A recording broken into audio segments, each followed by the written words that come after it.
All right. I am super excited to have this guest on my podcast. This is the Investor Podcast. We have several institutional investors in the private equity space, venture capital space, leaders in Wall Street. And, today I have Betsy Atkins.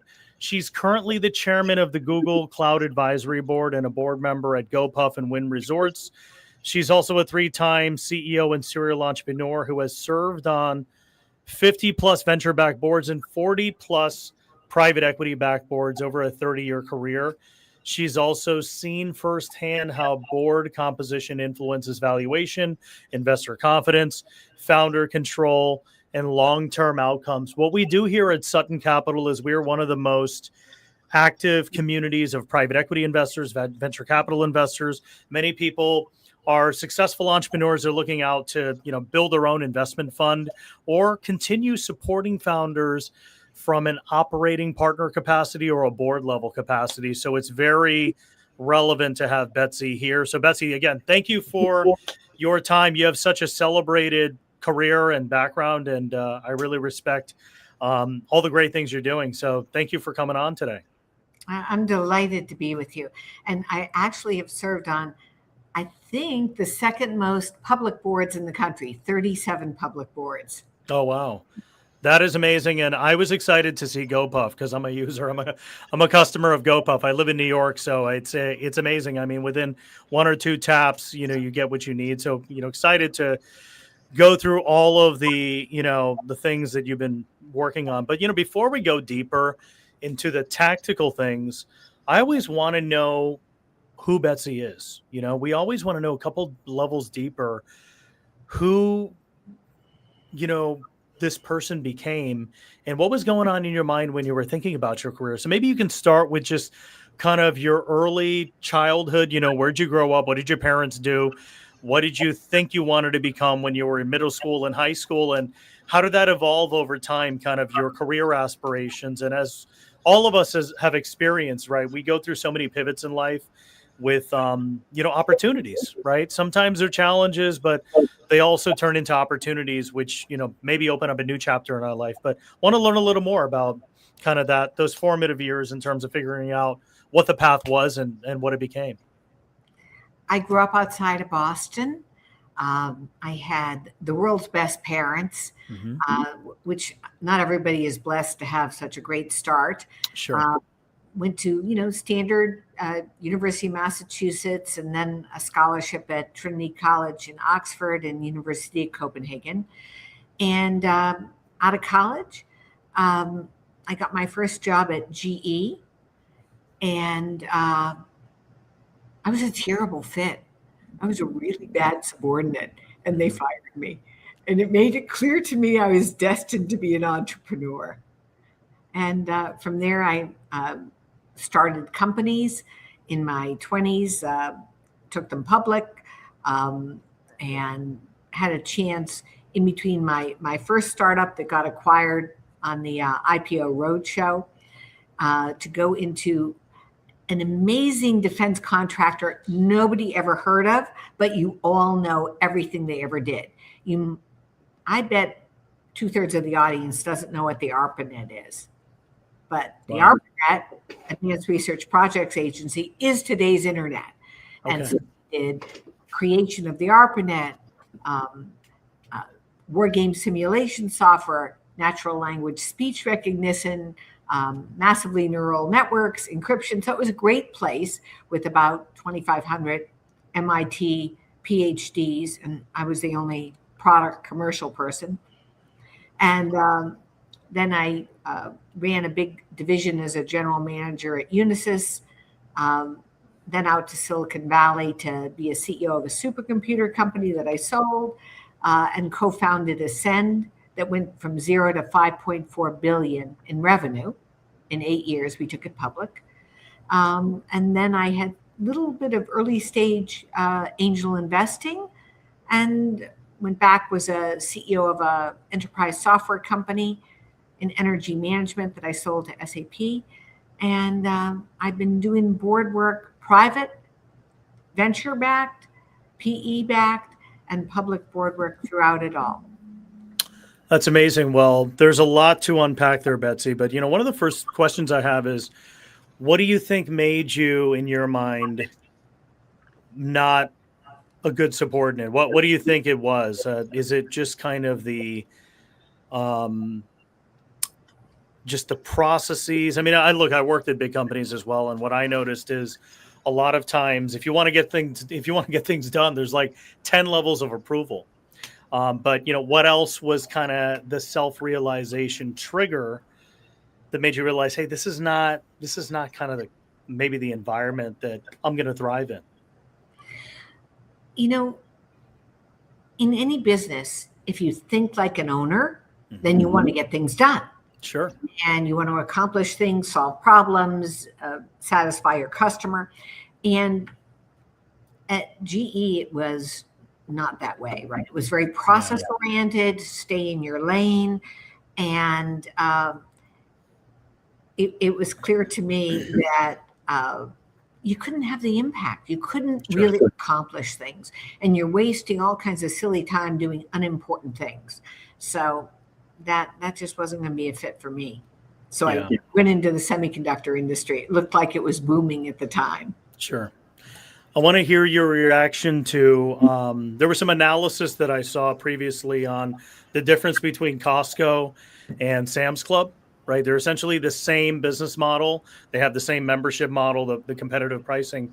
The difference is the CEO, I think, makes $900,000 a year versus the salary of the CEO of Sam's Club. But their employees, they have the feeling of ownership, and they take care of their employees. Yes. And they've invested a lot more in the people.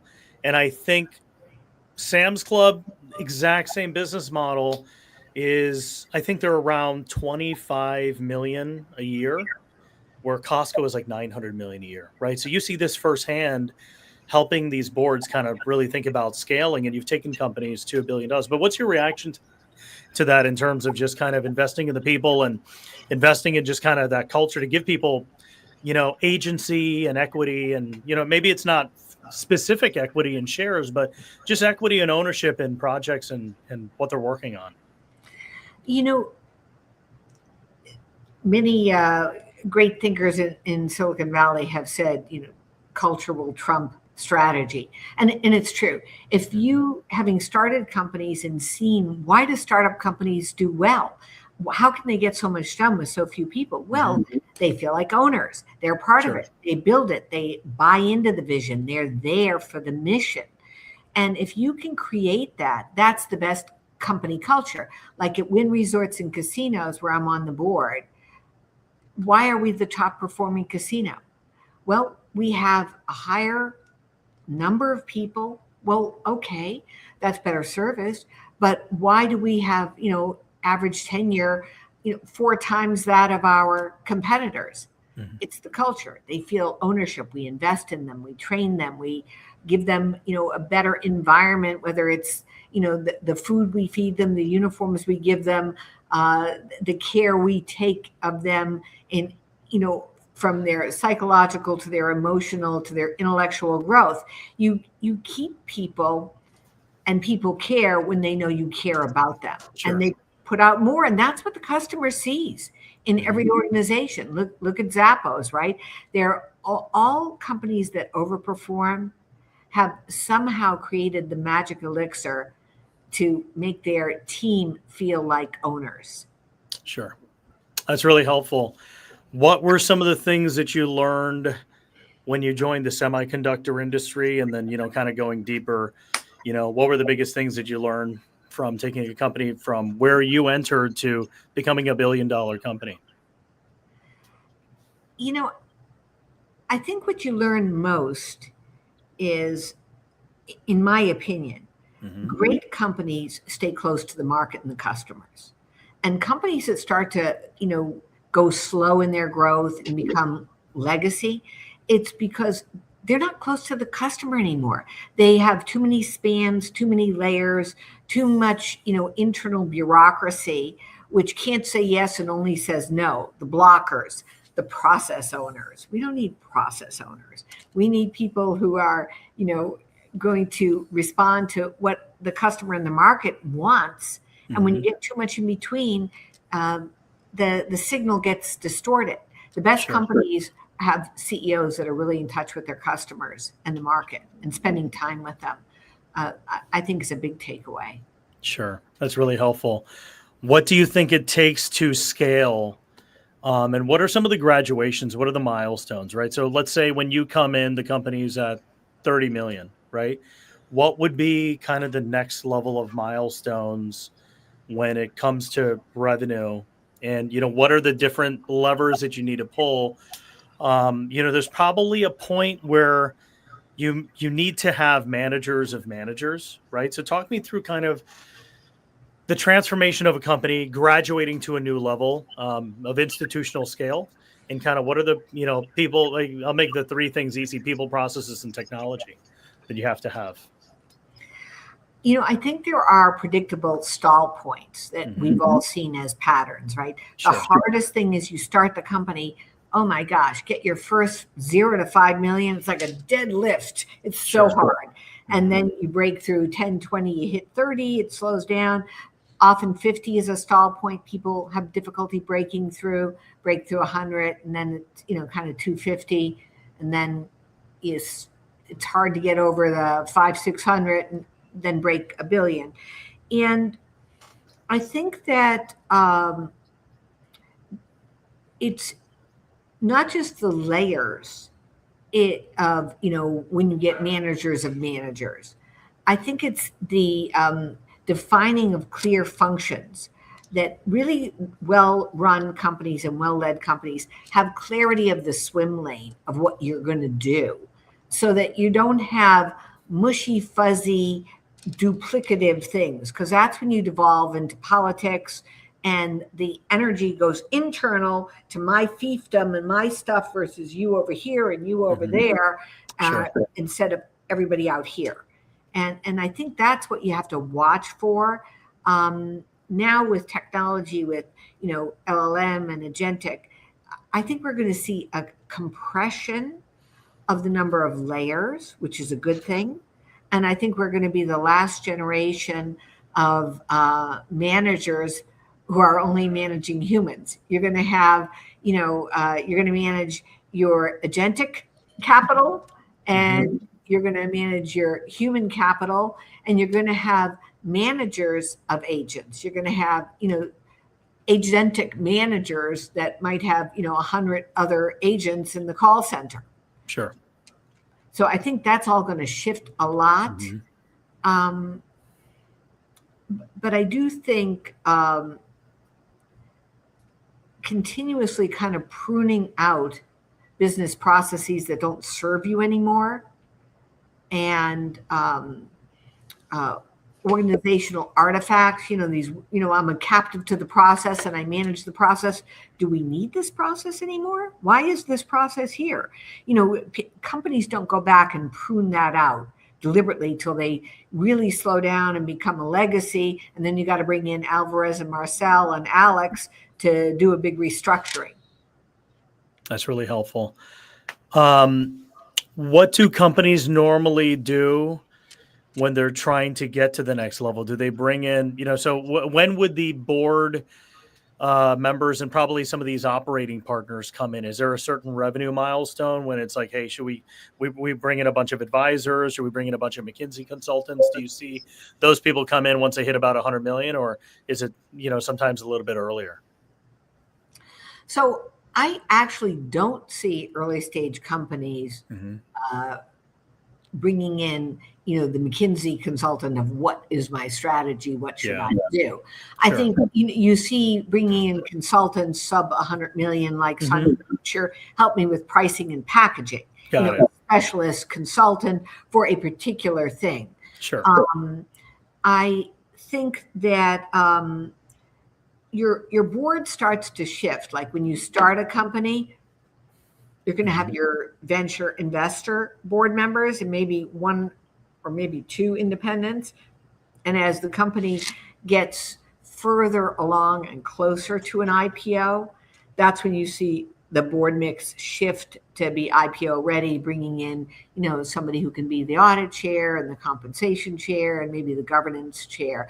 Because in the perfect world, the U.S. exchanges would ideally like you to have 3 independents leading your 3 major committees. Sure. But there's always a divergence, right? I think that when you have only a venture board early on and nobody to represent common, it's tough for the founders, because there will inevitably be the small percentage of times where preferred and common have a divergent interest. And without somebody to, sort of speak up for the common, it can be hard for management. Yeah. So who would that person be that speaks on behalf of the common shareholders? Would it be just kind of another serial entrepreneur that kind of has a voice that influences some of those decisions? It could very well be another serial entrepreneur, an operator, but you got to be sure that the person has the courage to be willing to, in a diplomatic way, without being disagreeable, take the other side of the discussion. Sure. Where, preferred might be advocating to do something that is in the interest of preferred, but not at all in the interest of common. And if you're beholden and you don't that you care about your next gig from this venture capital firm, you may not have the courage, or you may make the trade-off. Hey, it's in my interest not to fight the fight. So I think if you're actually going to be a fiduciary, you got to have courage. And I think character always trumps credentials in the boardroom, because people hire for credentials, they hire for the resume, and then the reality doesn't match. Sure. That's really helpful. So what are some of the things that you think are important from a character standpoint to be a strong board member? Well, I think the most important thing on character is courage, grit, tenacity. These are the qualitative things. Why does a company win and the other company folds? Right? They pivot, they have courage, they use their relationship capital as an asset of the board and management. They're creative enough in how they think about things. They lean into change. They're not so risk adverse. And stuff goes wrong. Always. Private boards, a lot of stuff goes wrong. Public boards, the number of crises, the frequency of something going wrong. If you look in the last 20 years, maybe in the year 2000 to 2010, maybe there was one thing that went wrong every 3 years. CEO succession issue, giant cyber attack, somebody, does something incorrect and you have to restate your financials, a catastrophe. Now frequency is much, much higher, and not a lot of people lean into when stuff goes wrong. They worry about, will this blow back on my reputation? You got to be a firefighter. You're not here for the donuts and the bagels. You're here to go into the burning building, not, oh my gosh, this is bad, let me leave. Sure. Well, I always love myself a good origin story. So can you walk me through kind of your origin story of building your first company? And, what was going on in your mind when you decided to build it? Okay. My first company was Interland, and it was an Ethernet controller company. So it was local area networking, boards and systems. And I was lucky enough to be working at a company that did data acquisition, analog to data conversion, and what we would call today IIoT, industrial internet sensor fusion and insights. So anyhow, the guy running engineering, and I was running all go-to-market and services and operations. We looked at each other and we said, "Hey, the CEO here, he's cooking the books. I don't think this guy's ever going to take this thing public." We could be here for a long time while Fred here is lining his pockets and the VCs haven't figured this out. And since we figured it out, I don't really want to be complicit here and not say anything. So let's you and I go start the company. So I wrote the. If you're allowed to, I guess, are you allowed to share what made you think that the books are being cooked? Did you see some of the money not coming in or something like that? Or, well, again, whatever you're allowed to say. You know, this is where you got to trust your intuition. Yeah. So you just felt that something was off. You know, if it smells bad and it looks bad and things aren't right, things aren't right. Yeah. You know, like don't ignore your stomach and nose alarm. Yeah. If all of us look back when we said, gosh, that didn't look right. How often was, oh no, it was all perfect. Sure. I was nervous. There was nothing here. And there was almost always something there. Sure. So you guys decided to just kind of make a little bit of a clean exit and kind of build something similar with your own twist and expertise on it. Well, that was in the data acquisition and A to D, analog to digital, digital to analog, sensor fusion. This was local area networking. So it was in no way, competitive. The only lesson that we lifted and learned was it was a controller board, a bus compatible computer board that went into, someone else's computer and did the functionality. Got it. And then tell me about your first customer. I guess, what was the experience because this is your first business, right? So it's always that magical experience when you get your first customer. I guess, what was going on in through your head where you're like, wow, I think we're on to something. I'd never start a company without having talked to like 20 prospective customers. Sure. Because when you start a company in a vacuum with a brilliant technologist and you haven't done a market check, you're never going to guess right. Even when you talk to 20 customers, the 21st through the 30th, who actually are the buyers, it's not your, pre-launch of the company in, market information gathering. It's always different. Yeah. But so the first customer to me was probably already customer number 23 or 24. Sure. And when you co-innovated and spoke to those early prospects or suspects, or maybe they were rumors, but you got them to talk to you and say what they thought would be useful and would give them some value and that they would actually buy it, you can then go back to all of them. So it isn't, just a out of nowhere cold call.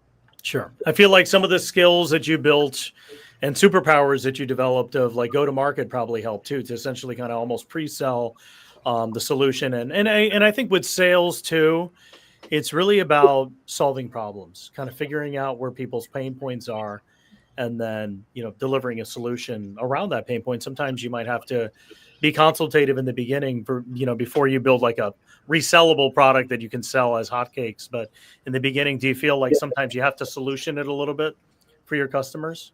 I think you always have to, but actually the trick is to standardize. Sure. Because if you haven't got rigor and if you don't have, sort of clarity, you'll end up making everything a little customized, and you can't make it money that way. So you have to decide, are you a product or a services?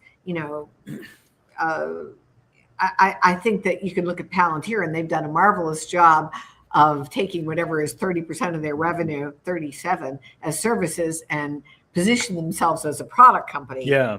They sell their services as a product as well, right? So exactly. Everything is a product company. Exactly. But in general, it's really very easy in a slippery slope in an early stage company to customize too much. Sure. And get stuck in the loop of proof of value, proof of concept, and then is really hard to move it into a purchase order. Sure. That's really helpful. What mindset do people have to think about when they're trying to get from an 8-figure business owner to a 9-figure business owner? Because I feel like a lot of it is the mindset too, of kind of really thinking through the processes, right? Sometimes your biggest enemy could be yourself, and it could be in your head. And I've heard a few founders kind of talk through that. I think the first company that I founded, I stumbled on that. I didn't want to forward hire strong enough people. I didn't want to forward hire stronger people than me. So, and I think that that's a very common, founder first startup issue of let go of control, and go get best in class and people you're going to learn from, and learn how to give them the power. Sure. I would say even, founder-led sales is a big thing in the beginning, and it may take time to eventually have other people handle sales as well. So what would you advise founders that are looking to kind of get to the next level and scale? What have you learned from a sales perspective and sales enablement and training perspective in terms of replicating yourself as a founder to build a team around you to sell the same thing in the same way? I think that early stage company sales is very different than established brand, right? So you have to profile people differently. Sure. So if you're doing, a new concept that's an evangelical kind of a sell where you're painting a vision of a future state, that's a different caliber of person who can do that conceptual sale and who can close. Everybody can open. 1% out of 100 can close. Sure. So I think you have to over-index towards hunter closers, net new logo closers. That's a different person, right? Yeah. In an early stage company, and you can bring in the account management farmers to cross-sell, upsell, expand after you landed later. Sure. But, so I think it's stage of company. Yeah, I got a good one for you. So, I saw Travis Kalanick recently talk about Uber and how it was, a new level of hard mode, moving from consumer to B2B. And it's just a whole new beast, right? Getting from consumer, you're just driving downloads and driving GMV. Yes. And then there's new KPIs, right? If you're now trying to get into B2B and have fleet management for Uber, it's a different type of customer and it's a longer sales cycle, right? You don't even know if you're doing well probably until 3 to 6 months down in the sales, follow through process. So, what have you learned, with many of the boards that you've served on in terms of switching from either consumer to B2B or, maybe they're B2B and they're trying to, build a consumer app? So I think you're hitting on something really important. There is a world of difference, even when you're all in B2B, between the SMB go-to-market motion and the enterprise. It's a completely different sales cycle, average sell price, and everything about it being product-led, demand gen, very, very different. If you're at the bottom of the pyramid doing SMB, it's, mostly demand gen. I heard a great thing that if you are direct to consumer, spend more money in marketing than sales. It's so obvious. And if you're B2B, spend a lot more in sales than in marketing. Sure. And I think that the shift from B2B to the consumer is a very different plan on where you spend your money and how you micro target and all of the different channels for the consumer. Everybody understands the words, but they don't understand the organization and the correct profile of people who can execute against it. Sure. Because they're not at all a great fit in the same go-to-market team. Yeah, absolutely.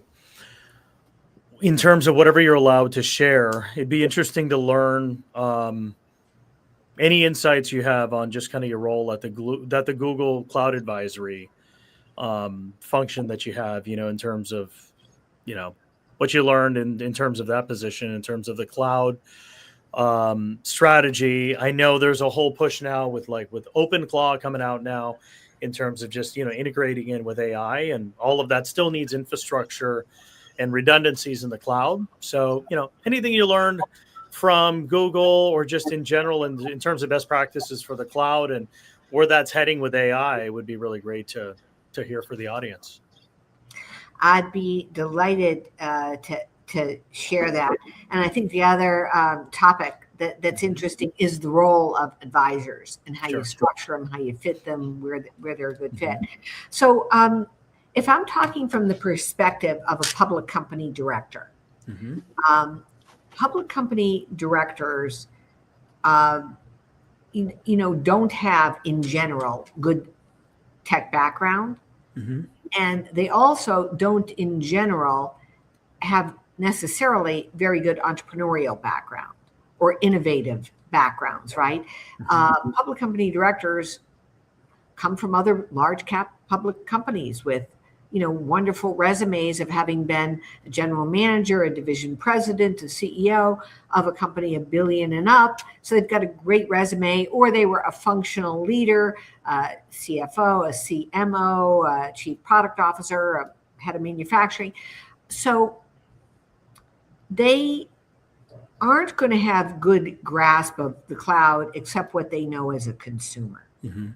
And understanding tech and how essential it is to making your company competitive and current and responsive is pretty much not there in most boardrooms. Boardrooms have heard, oh my gosh, I need to be doing something about AI. And now everybody had the GPT moment a while ago, and they say, okay, I use it as my lookup engine now instead of Google. But they've heard the term agents, but they're not really sure. So I think the big thing for corporate boards and anyone selling tech to corporate boards is to remind everybody about the difference between, vendor lock-in, and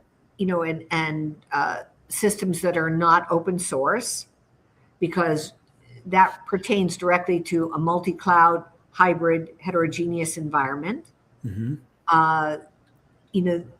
We see it in the models and using multiple frontier models. They have personalities, they're different. The Anthropic kerfuffle highlighted, that there's Anthropic has their constitution with its own personality. And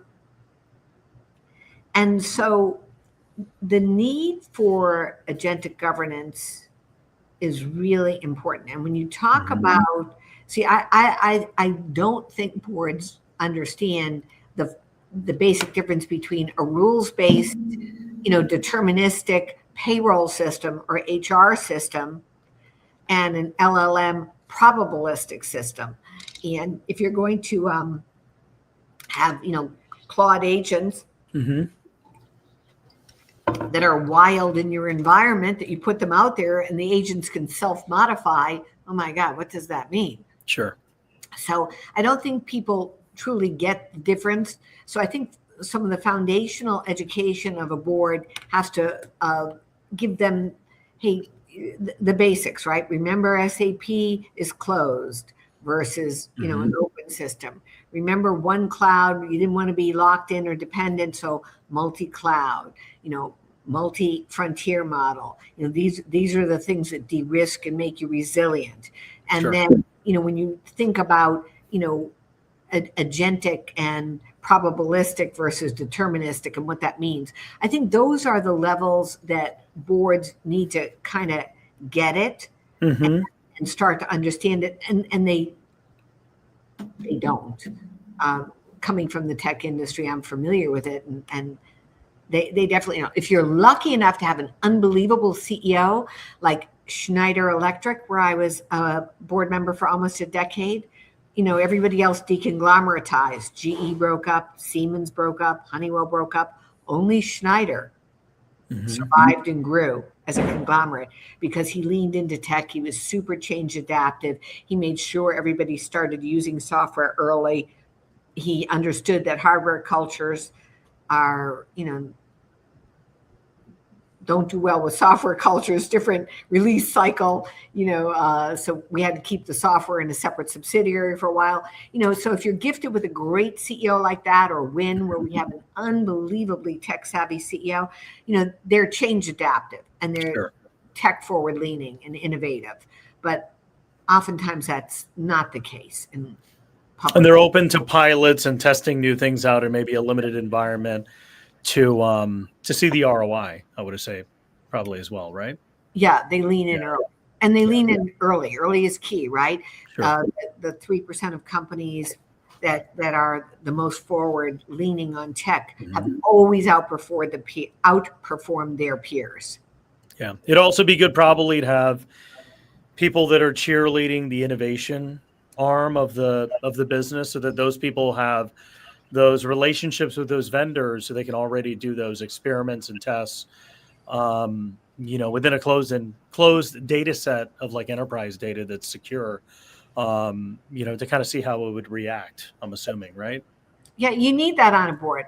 Yeah. Like at Volvo Car Company, they asked me, gee, would I be interested to join the board? And I said, Sure. No, thank you. Mm-hmm. I'm your wrong person, right? Sure. I'm a capitalist and you're a socialist. I'm from Mm-hmm. Silicon Valley and I have a higher clock rate, and you're going to be, making sure everybody is aligned for, 24 months before you make the first decision. Sure. This won't be good. And they said, no, we really want to do autonomous drive, and we want to do electrification and over-the-top software updates and all of these things. We want to go direct to consumer so that you could actually order a Volvo online, which you can now. Mm-hmm. So it depends from the top, and they wanted technology, entrepreneurial, cheerleader advocates on the board. They were refreshing the board to bring that mindset in. Mm-hmm. So, one of your little prep questions was, how can outsiders decode if the board is going to be an asset or not? Sure. And, that's part of what I would look for if I was going to invest in a company. Yeah, that's a good segue. I think from a career standpoint, there's a lot of people that, especially in our community, that are exited entrepreneurs. They come into a big liquidity event and then they're trying to figure out what the next step is. And a lot of times I feel like a board position could be a good next step to kind of add value to companies that may not be too far away from where they were, right? I mean, they had an exit, whether it was a share purchase or a cash purchase of their company, or maybe a hybrid, right? And kind of navigating that experience, because they may be a couple of years away from an IPO or some liquidity event. So I think it's, oftentimes these roles are probably not advertised on LinkedIn.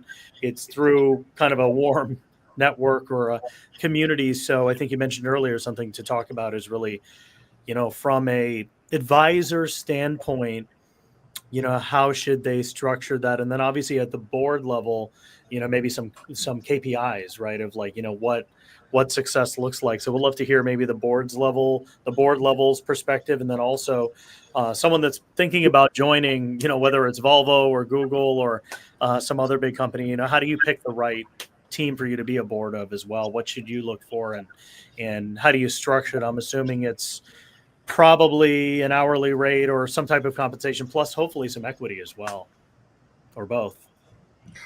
So how you look for a board, I actually wrote a book on it called interesting. Be Board Ready. And it's all the channels to get onto a board. It's obviously the search firms, sure, venture capital, mm-hmm. It's private equity, it's bankers, it's attorneys. So I wrote a whole book because I got asked a lot, and I was mentoring all these people, and it was kind of like having the same conversation so many times a week. I said, oh my gosh, I need to write this stuff down. But at any rate, I look for and would recommend anyone to look for a board that fits with what you can add value on. Sure. Right. So if you're an entrepreneur and the biggest thing you ever built was $100 million company, you're probably not going to add value on Disney or on Coke. Sure. Probably not.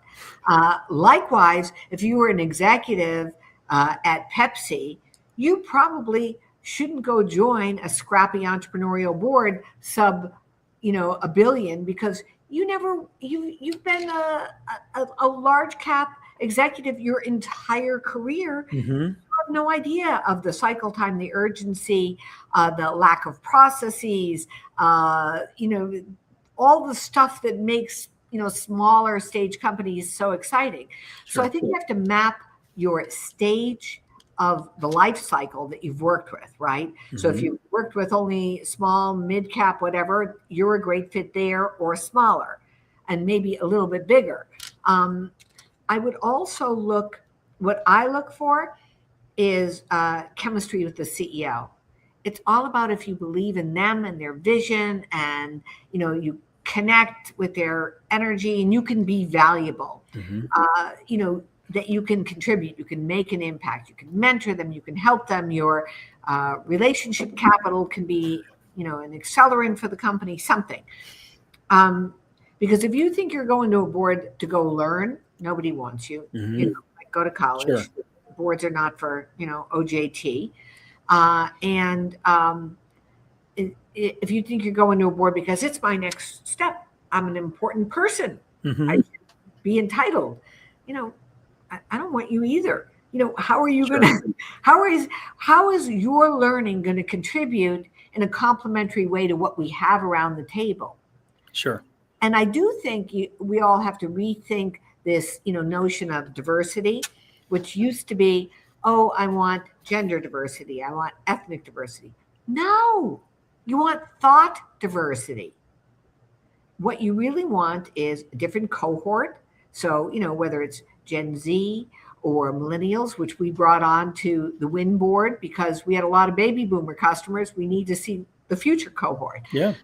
Because the future cohort's eventually going to be baby boomers, and you want to grow with them as well, right? Right. Yeah. And half of the revenue of most companies comes outside the U.S. How about an international director from one of your biggest geos? Mm-hmm. How about the voice of the customer? Like, remember, who was that? InBev, Budweiser. Yeah, the McVaney kerfuffle on the Budweiser can. Like, the Ford 150 dude is your customer. Like, let's not lose sight of this here. Yeah, absolutely. So, I think you've got to have a reason that you're different and complementary to who's around the table. Sure.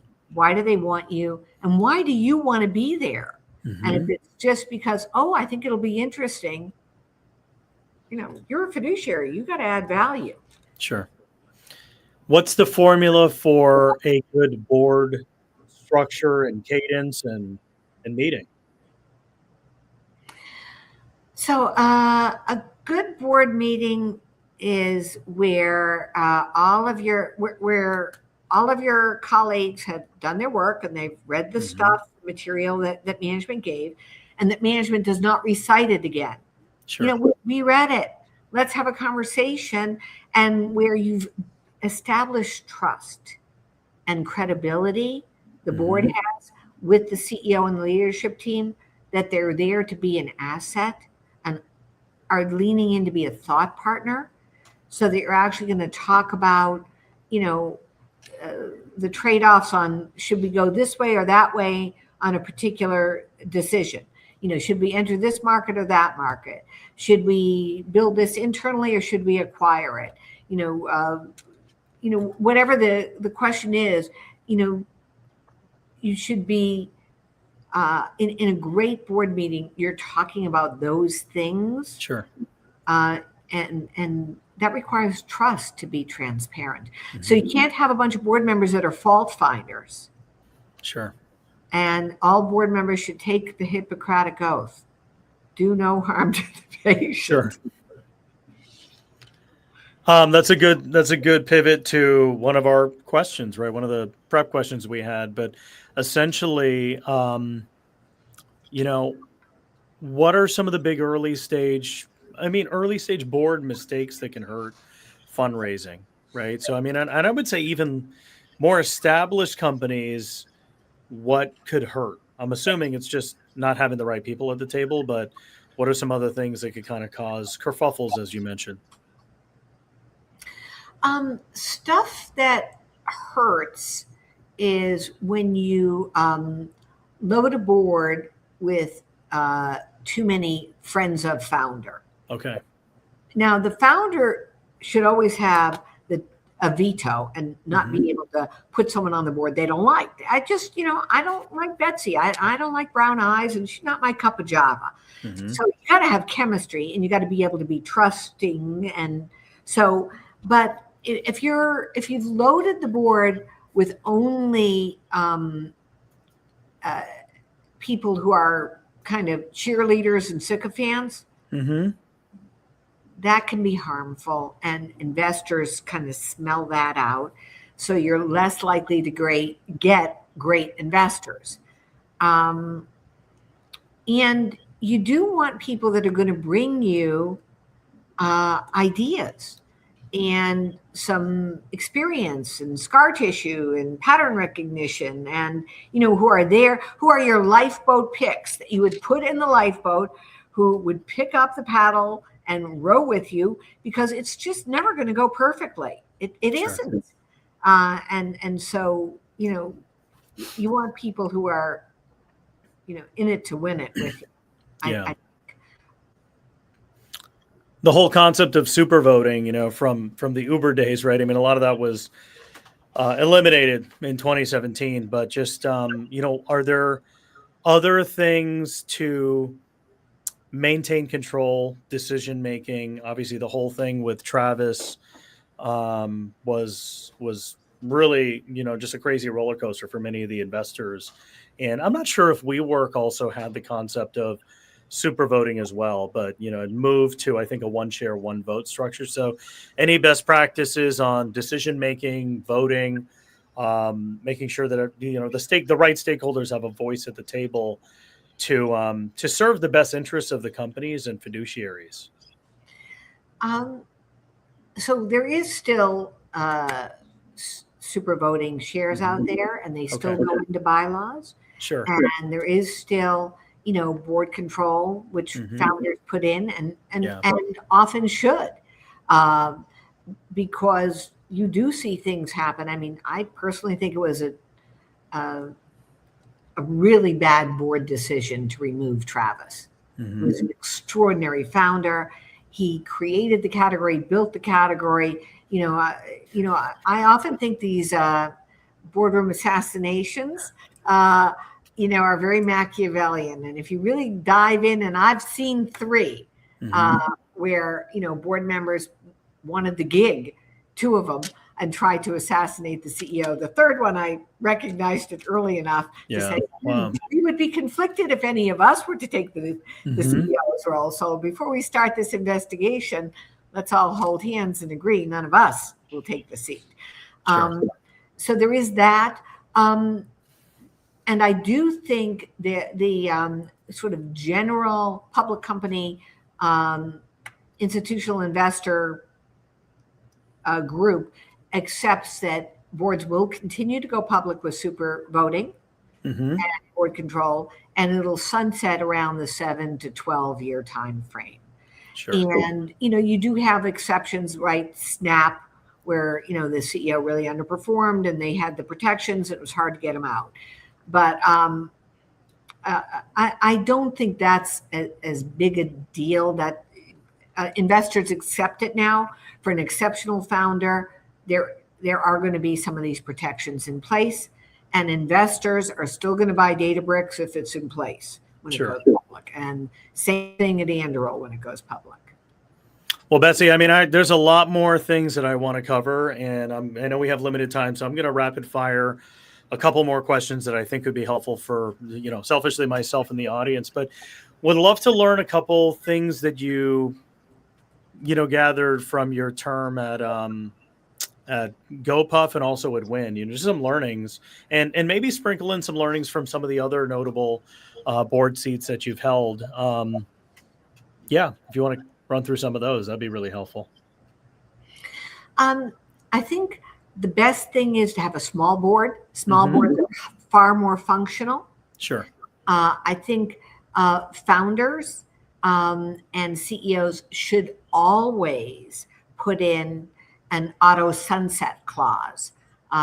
So that means your chairman of the board, if it's different than the CEO, or if it's the CEO is chair, then for your lead director, that annually that role sunsets and the nominating committee renominates, because there is no way to get that person out.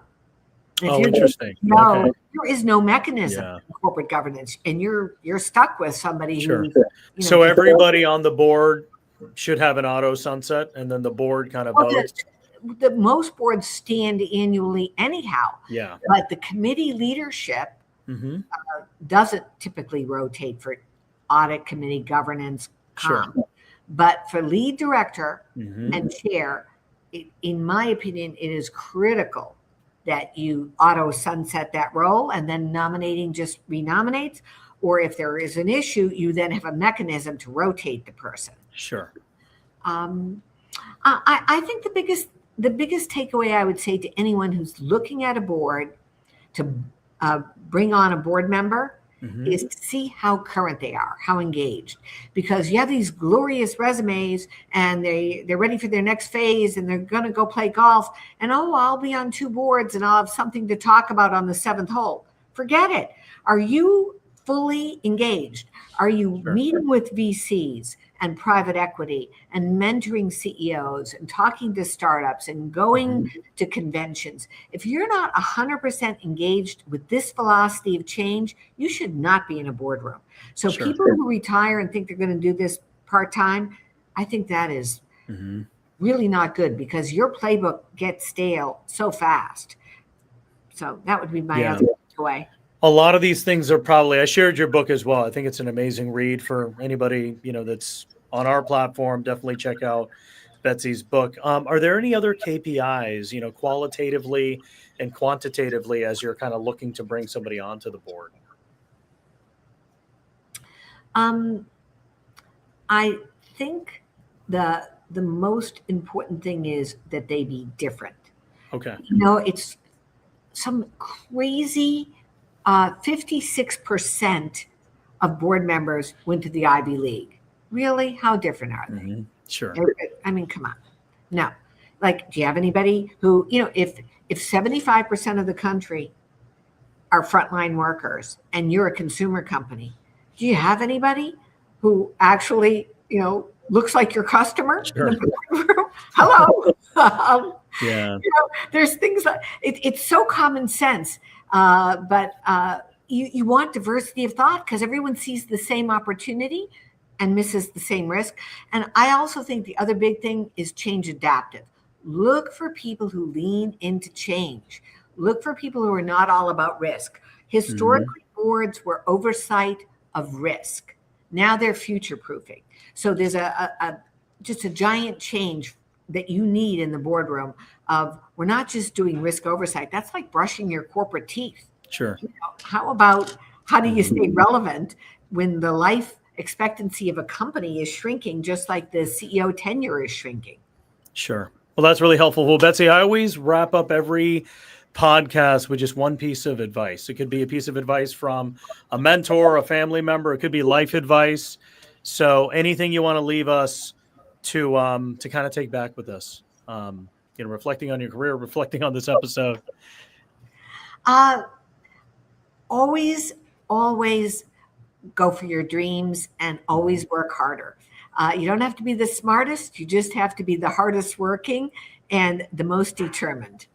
Amazing. Well, Betsy, thank you so much for your time, and everybody else tuning in. So have a great day. Great to be with you. All right. Take care.